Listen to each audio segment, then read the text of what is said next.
I began my working life straight out of university as a journalist in Hong Kong for the first 5 years after the handover from 1997 to 2002. And I remember my time in Hong Kong as a journalist. The press was free, by and large. Not perfect, but basically free. Hong Kong was a free and open city with a vibrant, a bold, a courageous, a creative, a noisy press. A press that asked questions of anyone without fear or favour, carried out investigations, ran stories that didn't always please those in government, but they were able to do it. The point is, at that time, and for many years until very recently, the press had that freedom.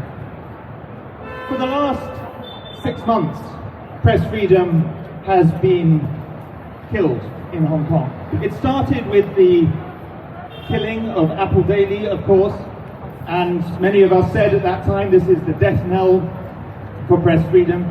But just before Christmas, the closure, the forced closure and the arrests of journalists from Stan News, and then the decision by Citizen News to close, represents, if Apple Daily represented the death knell of press freedom, I'm sorry to say that the closure of Stan News and Citizen News is probably the burial of press freedom in Hong Kong. And of course, we've seen what's happened to RTHK as well. So we must cry out, give me back my press freedom.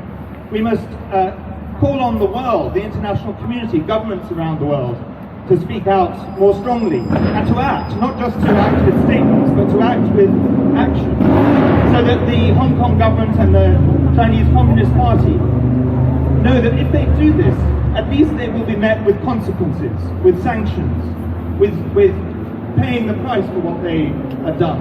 And so we will go on advocating for that.